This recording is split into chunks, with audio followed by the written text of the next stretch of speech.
Let's do some guided practice with trigonometric derivatives.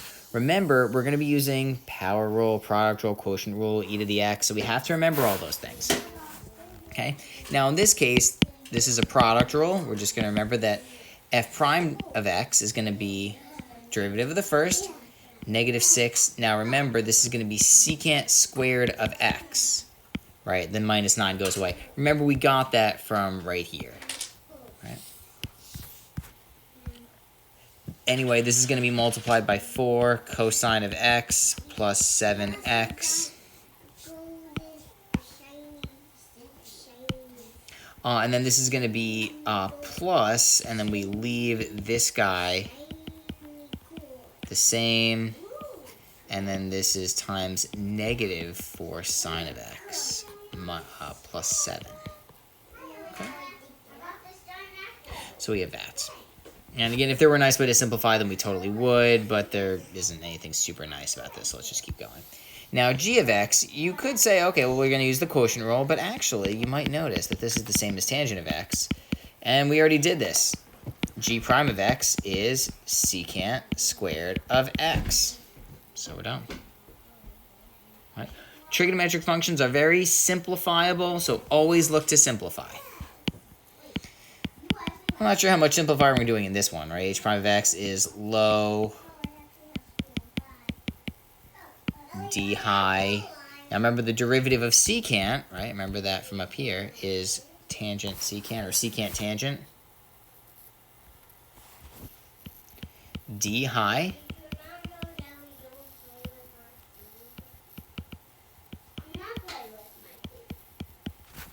minus high d low.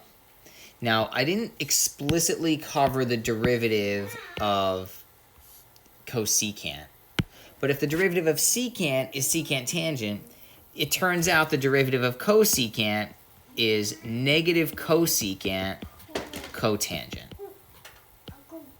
See the parallel right there? The plus 8 goes away. Of course, that becomes 0. And then we just have this squared.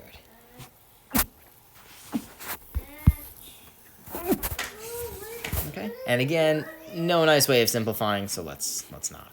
Okay, now remember what I did say before about simplifying? Maybe we should try some of that right here, because there are two things to note here. Number one is that we have this guy.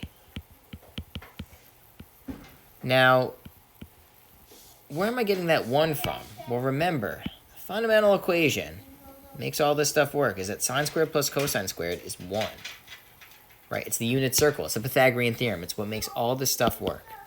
The second thing to note is that secant is 1 over cosine. So cosine times 1 over cosine is, again, just 1.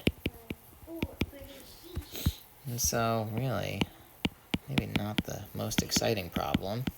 Once you simplify, always look to simplify with trig functions.